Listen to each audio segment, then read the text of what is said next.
Oui, juste si vous me le permettez, avant, j'aurais voulu rendre hommage à Roland Courbis, avoir une grande pensée pour sa famille, Clara, Olivia et Stéphane, parce que c'était vraiment quelqu'un aujourd'hui dans notre football, un amoureux du jeu, et donc voilà, si vous me le permettez, juste avoir une pensée pour lui et sa famille avant de démarrer.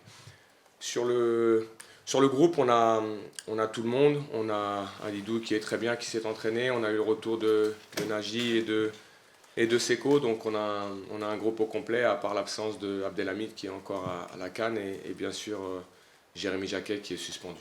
Un premier point avec les joueurs revenus de la CAN sur leur condition physique, tu sais que ça va prendre peut-être un peu de temps.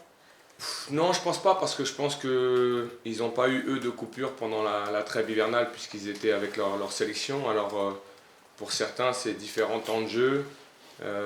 Seko a joué 77 minutes et puis après un petit peu moins. Nagy a joué plus en fin de compétition. Je pense que ce qui est le plus important surtout à gérer, c'est la déception, mais je les ai vus revenir avec du sourire. C'est ce que je vous avais dit, c'est qu'il faut évaluer ces situations lorsque les joueurs reviennent. On leur a laissé les 3-4 jours pour pouvoir décompresser un petit peu de cette compétition et je pense qu'ils sont revenus avec une bonne humeur parce qu'ils sont contents de retrouver le groupe. Et je pense qu'ils sont contents de retrouver leur quotidien, malgré la déception qu'ils ont vécue avec leur sélection respective. Donc ils sont bien, ils se sont bien entraînés, on les a bien gérés. Aujourd'hui, ils sont entraînés à 100%, donc il n'y a pas de raison qu'ils ne puissent pas être dans le groupe et en capacité de jouer ce match. Et c'est d'où il est bien, parce qu'on avait un petit peu peur après le choc. Il est bien parce que l'hématome qu'il avait sur le tibia s'est bien résorbé. Après la plaie, bon, voilà, c'est quelque chose qu'il a géré. Il va le protéger, mais on est très content qu'il soit revenu parfaitement bien sur cette semaine d'entraînement. Il n'y a pas eu besoin de le couper, donc c'est une bonne chose pour nous. Pierre Sage, que tu connais bien, a donné une interview et puis en conférence de presse évoqué les points. Lui, il faisait ses calculs un peu avec Lens sur 52 points pour assurer l'Europe, 50, je ne sais plus combien, 61 pour la Ligue des Champions. Est-ce que tu es d'accord avec lui et est-ce que ces calculs peuvent aussi s'appliquer et doivent transporter Rennes, on va dire, pour la suite? Non, je ne les fais pas comme lui parce qu'il a déjà 40 points et que ses calculs sont plus simples parce que l'objectif est forcément plus réduit que le nôtre. On est plus loin, on est aujourd'hui à 10 points de cette équipe de Lens, donc je comprends les calculs qu'il peut faire. Je ne vais pas être dans cette logique-là, je pense qu'il faut qu'on arrive à maintenir une dynamique de très très haut niveau. Cette dynamique sur cette phase allée nous a vu perdre que 3 fois en 17 matchs, ça c'est très positif. Et de continuer à maintenir une dynamique de points à travers nos victoires. Match après match, c'est un cliché, mais on ne se fixe pas de limite, c'est ce que j'ai dit à mon groupe. Aujourd'hui, on est là où on doit être, là où on mérite d'être au vu des points qu'on a pris sur cette phase allée. De considérer que la meilleure façon d'obtenir nos objectifs, c'est de viser encore plus haut, et puis on aura ce qu'on mérite à la fin, mais je ne suis pas dans une logique de points. Je vous ai toujours dit que je fonctionne plus par des dynamiques de match et de groupes de match. Mais ce qui est sûr, c'est que là, aujourd'hui, on a ce match du Havre qui arrive. C'est un match très important parce qu'on doit bonifier notre très très bon résultat contre Lille. C'est un match à domicile, on aura tout notre public et ils sont très importants pour nous vraiment en ce moment dans cette dynamique. On n'en parle pas assez, mais ils étaient encore 580 à Lille et dans des situations, on les a vus également à Chantilly, à Beauvais en tout cas. Et donc on aura besoin de ce soutien-là. Le Roazhon Park va afficher presque complet. Et donc c'est surtout sur ça qu'on regarde notre dynamique plus que l'objectif de points parce que c'est pas forcément limitant, mais j'estime que c'est des buts qu'il faut mettre dans une perspective lointaine et pas proche. En tout cas pour mon effectif, c'est gagner ce prochain match. Justement, là, il y a un groupe de matchs, Le Havre, Lorient, Monaco, qui peut quand même bien donner le tempo de ce que peut être la deuxième partie de saison, avec quand même un début d'année 2026 qui est largement abordable. Oui, mais au même titre que quand on a repris sur ce match de Lille, beaucoup nous voyaient être en difficulté à Lille. Beaucoup disaient oui, c'est important parce que Lille, ça va être difficile et ensuite ils auront 2 matchs simples. On se rend compte aujourd'hui qu'on est une équipe qui a été capable de prendre des points contre les grosses cylindrées de ce championnat. On l'a encore prouvé à Lille et on a perdu des points en route aussi. Rappelez-vous sur les matchs allés. Donc je ne reste pas sur ces logiques de matchs abordables. Je pars du principe que si on veut être aujourd'hui à l'arrivée dans nos objectifs, c'est d'être constant. Et l'équipe qui sera la plus constante sur ces phases retour sera dans ses objectifs, c'est une certitude. Nous, on ne doit pas avoir de creux. Ce creux-là, on l'a peut-être connu il y a quelques mois. Mais on a aussi appris de cette situation-là et on ne voit pas Le Havre comme un adversaire plus abordable que Monaco. Il y a une réalité aujourd'hui de classement, mais il y a une réalité de points et ces points, il faudra qu'on les prenne, que ça soit contre le Havre ou que ça soit contre Lorient sur le prochain match ou à Monaco. Ça, c'est une certitude. Vous avez joué justement l'Havre et Lorient à domicile, deux équipes qui jouent plutôt le maintien, en s'attendant à des blocs peut-être bas qui vous attendent. Est-ce que les matchs contre les Sables et Chantilly peuvent vous aider justement à appréhender ces situations-là? Est-ce que tu as vu aussi une progression de ton équipe dans la gestion des blocs bas et comment on a réussi à percer? Je trouve que la progression, elle est liée à la patience qu'on a pour manœuvrer ces blocs bas, à la capacité qu'on a aussi à changer le cours du match à travers différentes situations. Je parle des coups de pied arrêtés. On a vu un coup franc de Quentin Merlin. On a vu aussi que face à ces blocs bas, on avait d'autres outils pour percer ces blocs bas. Alors oui, on est encore perfectible sur cet aspect. Par contre, je ne suis pas sûr que le Havre nous propose un bloc bas. C'est une équipe qui est assez dynamique, qui va presser. Et donc il y aura de l'espace dans cette équipe du Havre. Je ne suis pas sûr que ce soit une équipe qui soit dans une volonté de nous attendre en bas et de nous contrer. C'est une équipe qui joue, qui a des arguments pour jouer. Je trouve qu'ils sont beaucoup plus joueurs que l'année dernière.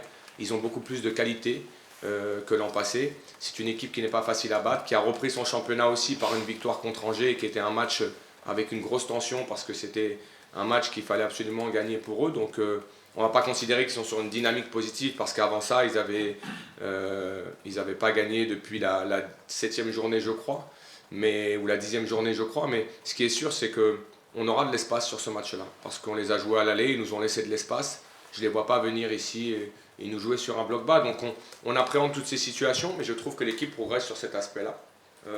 D'être capable dans des situations, d'être patient, calme dans ce qu'on a à faire. On sait qu'on a nos forces, on sait qu'on marque à tous les matchs, je l'ai dit. Et c'est ce qui nous donne cette confiance pour ne pas rentrer dans une excitation parce qu'on n'aurait pas marqué vite dans un match. Je trouve qu'on gère bien ces situations actuellement. Depuis son triplé contre Strasbourg, le Paul connaît quand même une période compliquée, plus compliquée en tout cas sur le plan statistique déjà. Comment tu analyses ce qu'on pourrait qualifier à l'extérieur de coup de moins bien, de coup de mou, quoi? Je trouve qu'il marque contre Brest, donc oui, il y a un petit peu de moins bien en termes de statistiques. Par contre, c'est toujours le même garçon à l'entraînement avec autant d'envie. C'est un joueur très important pour l'équipe, très important pour moi. On a fait un choix différent sur le match de Lille par rapport aux deux profils alignés sur le 11 de départ, mais il est rentré dans ce match. C'est quelqu'un qui va nous apporter énormément et qui nous apporte énormément. Je pense que ce qu'il vit est logique. C'est un joueur qui a déjà marqué autant de buts que la saison passée à Angers, qui doit assumer un statut différent, qui est surveillé aussi avec beaucoup plus d'attention aujourd'hui dans notre championnat parce que c'est l'un des meilleurs buteurs de ce championnat. J'ai pas de doute sur le fait qu'il va continuer à marquer, j'ai toute confiance en Esteban. C'est un garçon qui a de la joie, du plaisir à s'entraîner, du plaisir à jouer, qui a compris mon choix contre Lille. Et aujourd'hui, je suis sûr qu'il sera très performant contre cette équipe. Il apparaît un peu moins spontané peut-être, je sais pas, en tout cas dans les gestes, c'est moins fluide dans la surface. Peut-être un peu moins bien positionné, est-ce que c'est un problème de confiance peut-être aussi? Parce qu'on l'a amené aussi à voir d'autres choses dans son jeu, à devoir progresser dans d'autres aspects du jeu. Et donc en ça, il y a aussi peut-être un moment où, je le dis assez souvent sur des joueurs qui sont dans cette progression-là, c'est un peu comme quand vous jouez au golf et que vous êtes un novice. Vous commencez le golf et vous avez l'impression que votre progression elle est vraiment importante et à un moment donné, vous stagnez un petit peu, vous avez une forme de régression. Je dis souvent que le sportif de haut niveau doit accepter de régresser un tout petit peu pour pouvoir de nouveau progresser, c'est-à-dire entrevoir d'autres éléments de son jeu. C'est peut-être aussi ce que vit Esteban, c'est-à-dire qu'il est dans une équipe un petit peu plus joueuse qu'en début de saison, une équipe un petit peu plus en maîtrise qu'en début de saison, avec une équipe qui repose aussi sur deux attaquants, et c'est quelque chose de nouveau pour lui dans l'appréhension des choses, parce qu'il était habitué à jouer tout seul devant, à dévorer les espaces. Là, il y a quand même toujours à côté de lui un joueur, que ça soit Brel, que ça soit Kader, que ça soit en l'occurrence Elias par exemple sur le match de Chantilly. Donc il doit appréhender ces espaces-là, l'attention qu'il a. Donc je ne vois pas ça comme un coup de moins bien, je vois ça comme une logique de sa saison. Et je n'ai pas de doute sur le fait qu'il va de nouveau marquer, parce qu'il ne s'est pas arrêté au fond, puisqu'il a marqué contre Brest. Parce qu'il sait faire ça, il fait ça tous les jours à l'entraînement. Je vous l'ai toujours dit à chaque fois quand on parle en off, c'est impressionnant vraiment sur l'entraînement, le nombre de buts qu'il peut mettre dans la semaine, sur chaque jeu, sur chaque situation. Donc sur ça, aucun doute pour Esteban. Pour rester sur les attaquants, Kader a eu un match compliqué du côté de Chantilly. Comment on fait pour que ça limite peut-être cette performance difficile et pas trop d'impact pour lui sur la suite? En son temps, Guirassy avait eu un peu un match très compliqué au même moment de la saison en Coupe de France. Il s'en était jamais vraiment remis dans son aventure Rennes. Comment tu fais pour éviter Mais que j'ai pas eu besoin de le faire parce que je lui ai parlé justement juste après le match pour lui dire que c'était des choses qui arrivaient. Que la seule chose que je voulais pas, c'est qu'une performance comme celle-ci l'impacte dans le match, parce que souvent ça vous impacte après. Moi j'ai senti que sa performance, il sentait que cette performance n'était pas bonne et au fil du match, il a un petit peu subi cette performance. Et je lui ai dit, tu as la chance de vivre un poste où de temps en temps, pendant 30 ou 40 minutes, tu peux être inexistant du match, mais pour autant c'est toi qui vas faire la décision. On prend l'exemple d'Elias Legendre, Quignonez qui rentre dans ce match-là et qui a 4 minutes et marque. La réalité, c'est que la vie d'un attaquant, c'est aussi ça. C'est une opportunité, c'est de temps en temps un match qui est difficile et qui va s'ouvrir à la 89e minute. Et donc pour Kader, la meilleure réponse qu'on a eue, c'est que le soir, lorsqu'on est rentré de ce match-là, il avait joué donc 55 minutes. Il est venu nous voir et il nous a demandé à s'entraîner le lendemain. Donc on lui a dit, écoute, tu as quand même joué 55 minutes sur l'aspect athlétique. Attention, il a dit non, je me sens bien, j'ai besoin de m'entraîner. Donc on n'a pas fermé la porte à ça. Il a fait tout l'entraînement, il a fait l'entraînement avec un énorme dynamisme, une énorme détermination, et sur cette semaine de travail, il est dans la même lignée, c'est-à-dire qu'il a accepté sa mauvaise performance, il l'a assimilé, il l'a assumé en quelque sorte, et sa meilleure réponse, il l'a donnée sur sa semaine d'entraînement. Donc je trouve que souvent la réponse, elle vous est donnée par les joueurs aussi, par leur comportement, pas forcément par la remontrance du coach, et ne jamais oublier, je vous le rappelle ici, c'est un 2007 qui n'a que 18 ans, et donc qui apprend encore son métier, et qui apprend encore ce type de situation. Donc comme pour Esteban, aucun doute sur Kader et l'apport qu'il aura sur notre saison et la force qu'il dégage aujourd'hui au sein de cet effectif comme il l'a fait contre Lille, où il a été à mon sens très performant. Toujours sur l'aspect. Vous êtes à 2 points de la 3e place. Est-ce que selon toi ton équipe a les moyens de se mêler à cette lutte pour peut-être même la compétition européenne suprême? Non, c'est pas qu'elle a les moyens, c'est qu'elle est armée pour aller sur cette lutte-là. Je pense qu'aujourd'hui on n'a rien volé, tout ce qu'on a pris on l'a mérité. Je dis souvent et je vous l'ai dit ici, il n'y a pas de hasard. Ces performances-là, on est allé les chercher. À mon sens, on a été très souvent supérieur à l'adversaire sur la globalité du match. Je reprends Lille parce que, encore une fois, je suis toujours obligé de justifier un petit peu les performances de mon équipe. Parce qu'à chaque fois qu'il y a des faits de jeu, on ramène ça aux faits de jeu. Et je trouve qu'on a éclipsé en quelque sorte cette victoire à travers le fait que Lille était à 10 et que, éventuellement, ce carton rouge, on pourra débattre de ça. Moi, je dis juste qu'avant le carton rouge, on est bien supérieur à cette équipe. On est dominant, on est chez eux, on va les chercher. Le début de match montre qu'on est supérieur à cette équipe. Et c'est peut-être aussi ça qui a fait qu'à un moment donné, Lille a été sous pression, Lille a montré de la tension à travers ce carton rouge, à travers ce qui s'est passé au match, et qu'on a un petit peu mis en avant la victoire de Rennes parce que Lille a été à 10 et donc il n'y avait pas eu de match. Moi, je pars du principe qu'on a été aussi capable de gagner à 10, on a été dans ces situations-là, et que quand on est dans ces situations-là, il faut y faire face, et que mon équipe a été bien plus performante que Lille sur la globalité du match. Dès l'entame de match, dès les premières secondes, cette victoire est méritée. Et donc il faut valoriser ce que font mes garçons actuellement. Ils ont mérité les victoires qu'ils sont allés chercher. Et donc ça veut dire qu'on a aujourd'hui la capacité de se mêler à ce qui se fait de mieux dans ce championnat. Maintenant, vous le savez, il reste 17 matchs, il y aura des très gros matchs. On sera encore testé. À nous de ne pas être prétentieux, mais par contre d'avoir de l'ambition et de considérer qu'on peut regarder tout le monde dans les yeux, tout simplement. Mais tout par rapport à Kader, on a vu quand même des rumeurs commencer à fleurir. Le coach que tu es n'envisage pas de devoir partir cet hiver. Est-ce qu'il faut aussi gérer ça avec lui éventuellement, les intérêts qui peuvent sortir? Oui, parce que c'est un jeune joueur, si je le sens perturbé là-dessus, mais je pense qu'aujourd'hui, on le sait, c'est un très jeune joueur qui sera courtisé parce qu'il montre aujourd'hui à son âge des dispositions qui sont des dispositions où il est en avance sur le nombre de buts marqués, sur l'impact qu'il a dans notre équipe. Quand je le vois par exemple à Lille, je me dis que c'est un garçon de 18 ans qui doit aujourd'hui manœuvrer contre Alexandro, contre des Meunier, contre des joueurs qui ont aujourd'hui une grosse expérience et qui montrent toute sa capacité à être très performant dans ce type de match. Donc forcément, si vous êtes aujourd'hui observateur et que vous êtes des clubs qui regardent les plus beaux profils et les meilleurs profils européens à ce poste-là, il est atypique et donc il va forcément susciter des convoitises. Nous, on est assez équilibré ici au club de par le pouvoir financier de notre propriétaire, la faculté qu'on a aussi à vouloir continuer à développer ces jeunes joueurs, les amener à un niveau dans les objectifs du club. Donc on n'est pas aujourd'hui sous pression par rapport à ça. Je vous ai parlé de Jacquet la dernière fois. Nous, on est très tranquille par rapport à ça. Si on sent qu'il y a une déstabilisation, je parlerai avec le joueur. Je pense qu'on aura l'opportunité de parler avec lui. Il sait aussi quel est son intérêt au sein du Stade Rennais. C'est son club formateur. C'est son club qui doit l'amener à être aujourd'hui sur la scène européenne. Et ensuite, on aura le temps, dans le temps, de voir toutes ces sollicitations. Mais je vous l'ai dit la dernière fois, pour venir chercher aujourd'hui un joueur du Stade Rennais, il faudra être très persuasif et dans la volonté d'avoir ces joueurs-là et dans la volonté financière parce que on les valorise et qu'aujourd'hui ce sont des joueurs très importants pour nous. Tu as l'assurance à dire que tous ces jeunes qui sont attaqués dès cet hiver, ils ne bougeront pas. Il n'y a jamais d'assurance en football. Pourquoi? Parce qu'il peut y avoir aussi des offres démesurées sur lesquelles vous n'avez pas de poids, dans le sens où il y a toujours un rapport avec la volonté du joueur, la volonté d'un club. Moi, je ne suis que l'entraîneur aujourd'hui et je ne peux pas définir de ce qui sera décidé dans la politique sportive, en tout cas à ce niveau-là de transaction. Par contre, ce dont je suis sûr, c'est que le club sait aussi que pour qu'on puisse réussir nos objectifs, il nous faut nos meilleurs joueurs, tous les joueurs que nous avons développés cette saison. Et Kader en fait partie, Jérémy en fait partie. Nous avons recruté aussi des joueurs de l'extérieur qui sont des jeunes joueurs et qui sont des joueurs importants pour nous aujourd'hui et qui doivent nous voir pouvoir rivaliser avec les meilleures équipes de ce championnat. Donc ce n'est pas dans l'objectif de devoir les vendre ou de pouvoir les vendre maintenant. Maintenant, parfois, vous dites non et puis il y a une offre qui arrive et malheureusement le marché est bien plus fort que vous et votre volonté. Pour l'instant, ça n'est pas le cas. J'avais une question sur Valentin. Comment tu perçois finalement sur cette saison son rôle, son évolution Est-ce qu'il y a une rongée dépendance finalement dans Non, il y a une rongée importance. Dépendant, je ne considère pas qu'on soit dépendant de qui que ce soit et je pense que les matchs précédents l'ont montré. On a eu Jérémy Jacquet absent et l'équipe a continué à être performante.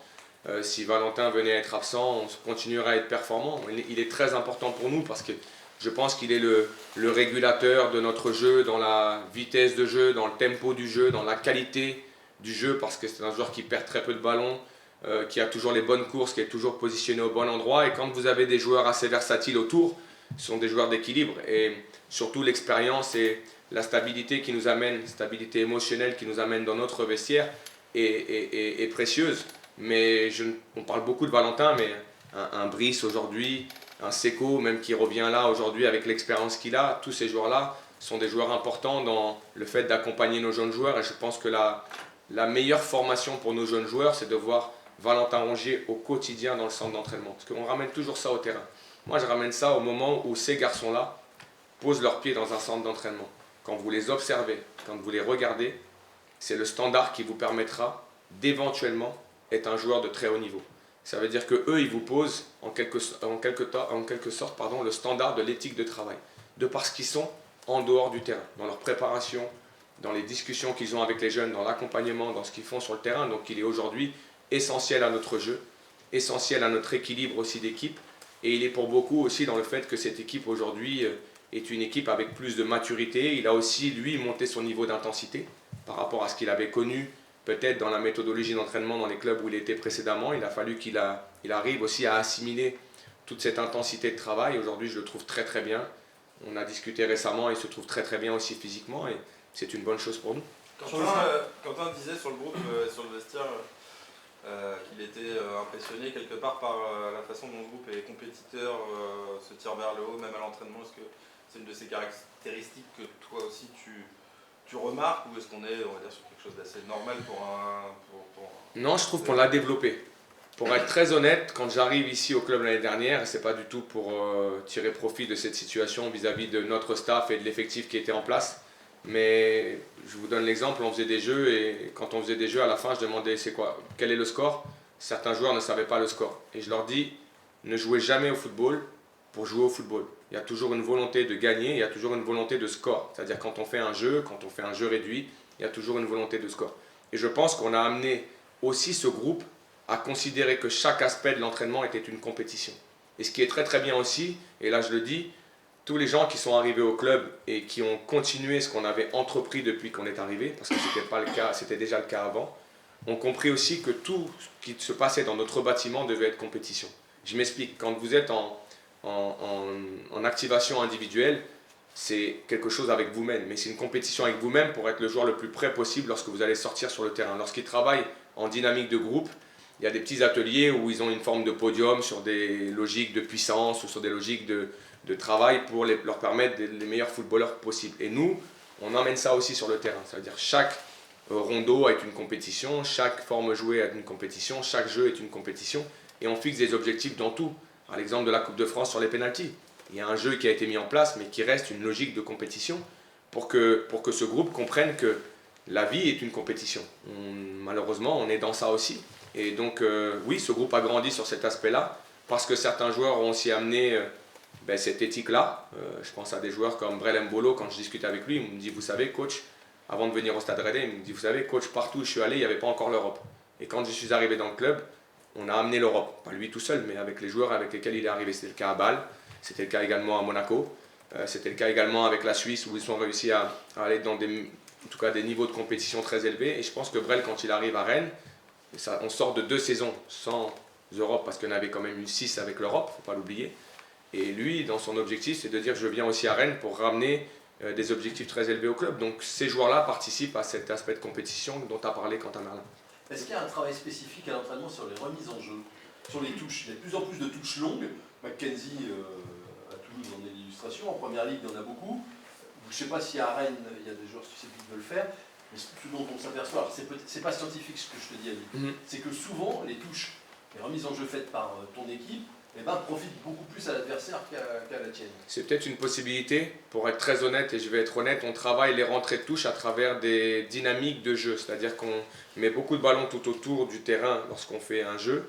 Et en fait, on demande aux joueurs, pour que ce ne soit pas les coachs qui remettent le ballon en jeu et qu'il y ait du rythme, qu'à chaque fois que le ballon sort, on ne cherche pas à savoir pour qui il est sorti. Et le joueur qui est le premier au ballon rentre avec une touche. Donc c'est une façon en fait de multiplier le nombre de touches, mais il n'y a pas d'aspect spécifique technique de travail sur cet aspect-là. Pour 2 raisons, c'est que j'estime que les touches aujourd'hui, ce qui est important, c'est de ne pas les perdre dans votre camp parce que c'est sûr que ça donne une opportunité très souvent à l'adversaire. Et la logique qu'ont les Toulousains, c'est parce qu'ils ont un profil de joueur qui est capable de mettre ce ballon-là, en tout cas au niveau du point de pénalty et aux alentours du 5,50. Ce profil-là, aujourd'hui, on ne l'a pas. Par contre, on a décidé aussi de travailler d'autres aspects de notre jeu. Les coups de pied arrêtés avec mon adjoint Yann Cavezza qui s'occupe de ça et on est très performant sur cet aspect aujourd'hui, cette saison en tout cas. On travaille aussi les coups d'envoi, vous avez vu qu'on a été très efficace sur certains et sur un, notamment contre Brest, on s'est manqué mais on s'est rendu compte aussi que sur d'autres on avait été très performant et on travaille beaucoup tout ce qui est sortie de balle, mais sur l'aspect spécifique des touches c'est un axe de progression. Maintenant il faut comprendre que c'est un aspect du jeu qui est très difficile à travailler parce que c'est très souvent à l'arrêt et dans une dynamique de semaine, c'est devenu plus compliqué pour les coachs à placer, c'est-à-dire à prendre 10, 15, 20 minutes où les joueurs sont à l'arrêt, surtout avec le temps qu'il fait actuellement. Mais il est clair que c'est des gains marginaux. On se rend compte qu'aujourd'hui, ce sont des opportunités où vous pouvez vous créer des occasions ou subir des occasions. Et que certains clubs en ont fait vraiment un travail spécifique. Sur la saison, j'aimerais savoir si le bénéfice de tout ça est très important. Et pour finir sur ça, je prends l'exemple de Liverpool quand ils ont leur entraîneur qui travaille sur les coups de pied arrêtés, ils sont avant Arsenal la meilleure équipe de Première Ligue. Et en l'espace d'une semaine, ils perdent Van Dijk, Matip sur blessure. Et en l'espace de 3 mois, ils deviennent l'équipe la moins performante sur coups de pied arrêtés. Pour autant, ils ont toujours leur entraîneur des coups de pied arrêtés. C'est aussi lié au profil. Et ne jamais oublier qu'il y a oui le pied qui frappe, mais il y a aussi les profils qui sont à la réception de ces corners-là ou ces centres-là. Et pour avoir vécu ça, de temps en temps, vous avez une équipe qui a ces profils-là et vous êtes très performant. Et de temps en temps, vous avez des profils qui le sont moins. Et il ne faut pas juste se dire que c'est parce qu'on ne les travaille pas. C'est aussi lié à ce qu'on est en tant qu'équipe. Juste sur les aspects offensifs, quand on regarde les stats sur les 7 dernières journées, vous maximisez vraiment toutes les occasions que vous avez. Il y a une ultra efficacité offensive. Est-ce que ça peut, sur le nombre de tirs convertis par rapport au nombre de tirs, nombre de grosses occasions converties aussi, c'est assez impressionnant. Est-ce que ça peut perdurer? Comment ça se fait? Non, ça va perdurer, j'en suis persuadé. Aujourd'hui, je pense qu'on n'est pas ultra efficace, on est juste efficace. On a aujourd'hui des attaquants avec beaucoup de talent devant le but. On sait qu'on est l'une des seules équipes à jouer avec 2 attaquants aujourd'hui en Ligue 1, ou même en Europe, c'est très très rare aujourd'hui. Nous, on estime qu'on a la force pour le faire, on a la capacité de le faire. On amène beaucoup de ballons dans la boîte et contre Chantilly, par exemple, on a eu énormément de ballons dans cette surface de réparation. Et c'est aussi pour ça qu'on est très performant, parce que dans cette statistique ne sont pris en compte que lorsque le ballon est touché par l'attaquant. Mais si on regarde dans nos matchs, on a beaucoup de situations de centre où on met énormément de pression sur l'adversaire, où il n'y a pas forcément un joueur à la réception, mais on l'est sur le 2e temps ou sur le 3e temps. Et ça, malheureusement, ça n'est pas dans la statistique. Et donc ce poids-là qu'on peut mettre dans la surface sur un premier temps, on arrive à le maintenir sur un 2e et un 3e temps, et très souvent on marque sur ce 2e ou 3e temps. Donc il faut qu'on continue à être efficace comme on le laisse, et aussi grâce à la qualité de nos attaquants, notre travail sur l'aspect offensif. Je vous l'ai dit, on marque à chaque match et ce n'est pas un hasard. Donc on doit continuer à être très performant sur cet aspect-là. Et je suis très content pour mes attaquants, parce que mes attaquants marquent, mais on a aussi beaucoup de joueurs sur le terrain qui marquent. On arrive avoir une multitude de buteurs. Et si on arrive à ressortir cette saison des joueurs qui arrivent à être à 3, 4, 5 buts, à des postes qui normalement ne le demandent pas, ça sera très bien. On a Quentin Merlin qui est triple buteur sur les 3 derniers matchs et je trouve que c'est très positif pour lui et ce qu'il vit actuellement. Habib, dimanche c'est la finale de la CAN. Alors, qui est-ce que tu vas supporter entre El Bouddha et le Sénégal et blague à part, comment tu analyses l'opposition entre ces deux équipes? Déjà, je vais me concentrer sur notre match parce qu'il est très important et j'aurai le temps de me plonger ensuite sur cette finale de la CAN. Je ne souhaite rien à Abdelhamid, à part le revoir et de lui faire un gros câlin quand il reviendra, mais rien de plus. Ma patrie est bien trop importante, mais ce qui est sûr, c'est que pour revenir plus sérieux, je trouve que c'est la finale que tout le monde voulait, en quelque sorte, en tout cas que moi je voulais, que j'avais annoncé avant la CAN, parce que au vu des tableaux respectifs, on sait aussi que le Sénégal est là parce que sur les 4 dernières éditions, on a été 3 fois en finale et qu'il est logique de revoir le Sénégal à ce niveau de compétition. Le Maroc, il ne faut pas l'oublier, a fait une demi-finale de Coupe du Monde. Aujourd'hui est une équipe qui, en termes de victoire ou en tout cas de matchs qui n'ont pas perdu sur la série, c'est énorme. Donc on est face à 2 énormes équipes du continent africain. Je pense que cette finale est logique et donc on va vivre une finale avec une équipe du Maroc qui va être soutenue, qui n'a pas joué de finale depuis 2004. Et donc en termes d'expérience, ça va être nouveau. Il peut y avoir aussi une pression populaire d'organiser la compétition, de ne pas avoir vécu aussi une finale de CAN depuis très longtemps, alors que nous on en a vécu 3 sur les 4 dernières éditions. Est-ce que ça va se jouer à l'expérience? En tout cas, ça va être un match très intéressant parce que je trouve que ces 2 équipes, et le Maroc a été critiqué là-dessus, mais je trouve que c'est une équipe qui joue au football et très bien au football. Le Sénégal a prouvé contre l'Égypte face à un bloc bas qu'ils étaient capables d'être patients et de très bien jouer au football aussi. On est face à 2 grosses équipes et je souhaite qu'on puisse mettre une 2e étoile sur au-dessus de notre drapeau parce que je pense qu'on le mérite sur ces dernières années, mais il y aura un adversaire en face qui le voudra aussi autant que nous, voire plus que nous, parce qu'ils sont à domicile.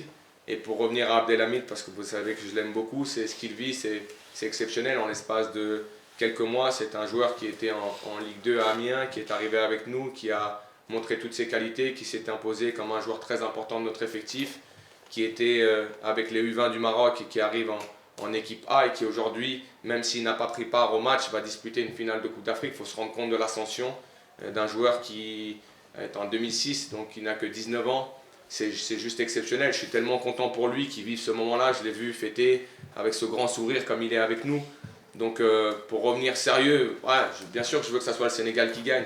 Je serais content de le revoir s'il est champion d'Afrique. Je lui ferai un immense câlin et lui dire que être champion d'Afrique à 19 ans, c'est sûrement un aboutissement déjà exceptionnel. Dans 6 mois, il aura une Coupe du Monde. Ce garçon a tout pour vivre ces moments-là. Il a été chercher cette sélection-là, il a été chercher ce mérite-là. Et je suis sûr que quand il reviendra avec nous, champion d'Afrique ou pas, il continuera à être avec nous et aussi important qu'il l'a été sur cette première partie de saison. Mais voilà, on va se concentrer déjà, nous, sur ce match du Havre. Et puis ensuite, je viendrai vite vous voir après la victoire, je l'espère, parce qu'il faudra le gagner ce match-là. Il y a quand même un adversaire qu'il faut aujourd'hui considérer et qui va être dur à manœuvrer. Et ensuite, tranquillement se poser dans le vestiaire avec mon staff pour pouvoir regarder ce match-là avec beaucoup d'attention. Juste Habib, tu as évoqué Roland Courbis en début de conférence de presse, c'est que tu le connaissais bien. Qu'est-ce qui te laisse comme souvenir? On a vu qu'il y avait beaucoup d'hommages et d'émotions depuis sa disparition. Oui, parce que c'était un amoureux du jeu, c'était quelqu'un qui s'intéressait à tout. Je vais vous donner une petite anecdote. Il était très proche de Patrice Haddad, qui était président du Red Star. Et à ce moment-là, vous savez, un petit peu comme vous me connaissez, j'essayais énormément de choses, beaucoup de systèmes et les faux pieds à droite et les faux pieds à droite et les pieds droits à gauche et pieds gauche à droite, alors qu'il a été l'un des précurseurs à ce niveau-là. Et je pense que mon président l'avait appelé en lui disant « essaye d'appeler mon coach, lui donner des conseils ». Et il m'avait appelé avec cette voix qu'on lui connaît tous, cet accent magnifique qu'il avait. Tout le monde l'a dit avec ce pagnol du foot. Et il m'a dit Habib, tu le sais, le 4-4-2. Et voilà, en essayant de m'amener à simplifier mes idées que je pouvais avoir aujourd'hui en national, où lui avait voilà, toujours ce bon mot. Et je me rappelle même une fois où il avait travaillé pour l'équipe de 7 qui était aussi en national, où il avait essayer d'aider le président et on jouait 7 à domicile avec le Red-Star et il m'appelle, il me dit bon, sans te demander la composition d'équipe, comment tu comptes jouer? Mais je lui dis mais Roland, je vais jouer contre ton équipe dans 24 heures. Mais non, mais tu me dis juste comment tu comptes jouer, c'est juste pour leur donner quelques petites choses, pour les aider, parce que 7 était relégable à ce moment-là. Et ils étaient venus à Boer, ils menaient 1-0 et le match avait été interrompu, on l'avait perdu sur tapis vert 3-0, mais ce qui est sûr c'est qu'il avait cet amour du jeu, cette passion pour le foot, cette bienveillance et un petit peu à l'image de ce qu'on avait dit aussi sur Jean-Louis Gasset, c'est-à-dire que je trouve que ce sont des hommes qui ont connu plein de choses, une carrière avec une multitude de matchs de très très haut niveau et qui étaient toujours dans cette transmission pour les jeunes entraîneurs qui voulaient aussi avoir une carrière similaire, embrasser la même passion et sans être dans ce côté un peu aigri, ils étaient toujours dans cette logique de transmission. Donc ce que je retiendrai de Roland, c'est ça, c'est cette bienveillance, cette gentillesse, ce sourire permanent qu'il avait. Et je me rappelle d'une phrase qu'il m'avait dite, et je l'ai dit sur les réseaux, je l'ai dit, il disait que la passion ne s'éteint jamais. Parce que je lui avais dit, comment tu fais pour toujours être passionné par ce métier, le foot, qui en quelque sorte l'a aussi dévoré, il l'a expliqué, parce que c'est un métier qui nous prend beaucoup de passion. Il avait dit, la passion ne s'éteint jamais.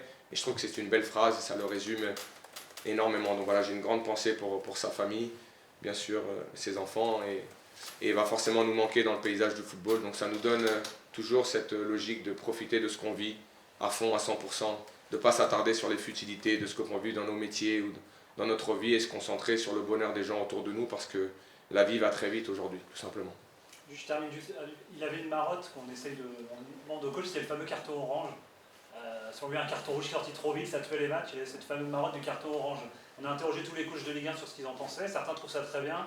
Claude Puel ne trouve pas ça bien parce qu'il dit que ça fait éventuellement le droit de faire un attentat et de continuer à jouer 10 minutes plus tard. Qu'est-ce que tu en penses toi, de cette évolution du fameux carton rouge? Non, tout ce qui peut amener des situations pour aider nos arbitres, mais je pense qu'on rajoutera quoi qu'il arrive de la polémique avec ce carton orange parce que ça sera de façon aussi arbitraire à quel moment on le sort, pour quelle situation. Je pense pas que ça enlèvera la polémique.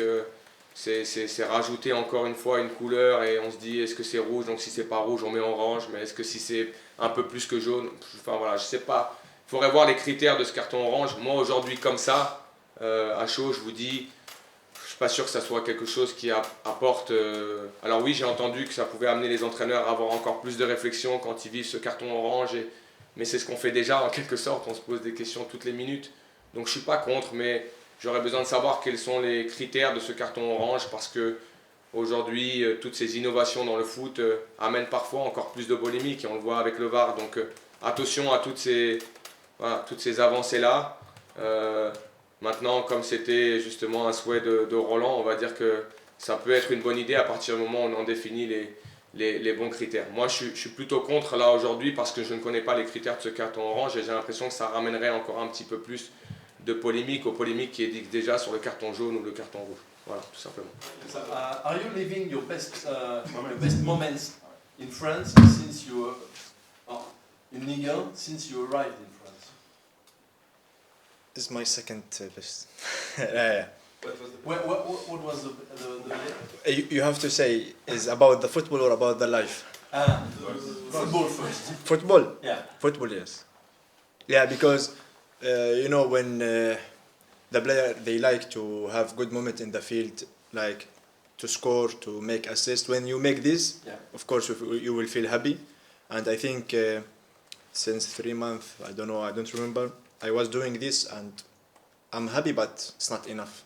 Because sometimes when you think you're doing good, sometimes you go less in the game. But I don't want to be in this now because we still have 1 month or 1 month half before the national team break. We have very important game, Yeah. big game, and I don't want to be like before. It wasn't better in Montpellier. In Montpellier, Montpellier is good. Is good club, nice club. Montpellier is like different between Montpellier and Rennes because here you work more harder. The mentality is different, you know. I think here, you know, for me I always say it is big club, and they have to be like every season like in the top 5 the league. This is my opinion. Is it exciting to battle for Europe every week? Of course. For me, I'm looking now to I'm not thinking about next week. I'm just thinking about this week, what I want to do. Every day when I finish the training, I see what I do good, what I do bad, to fix it, to be good in the game.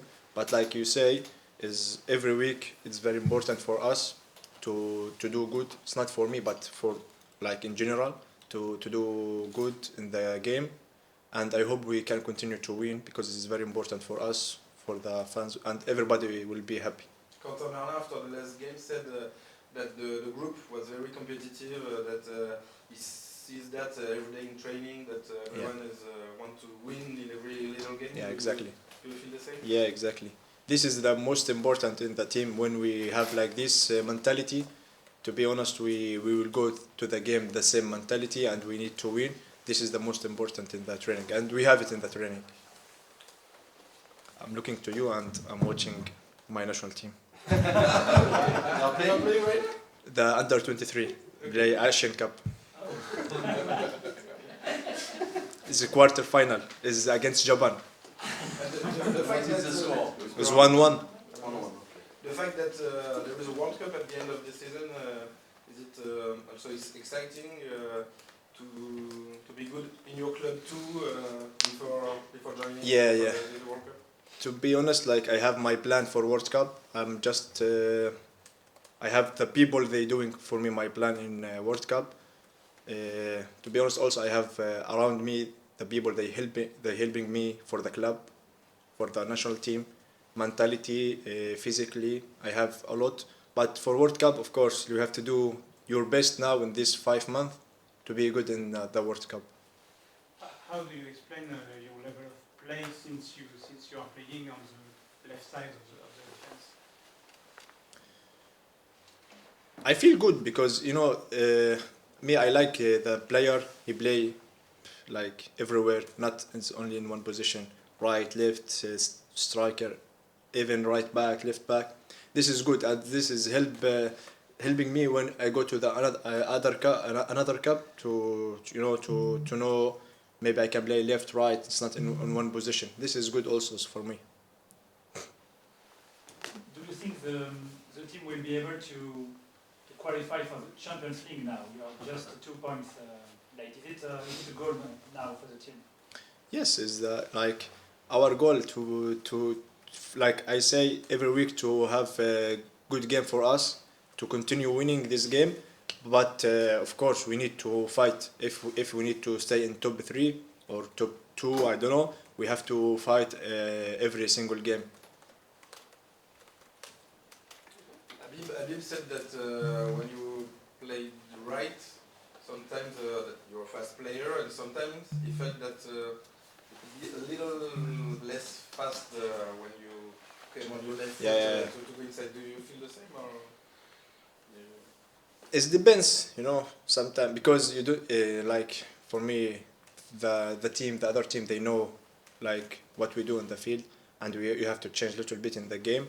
But for me, if I see this, I have to change it in the game to make like they don't accept me to do. I have to do it in the game. But for me, it's the same. Right or left is the same.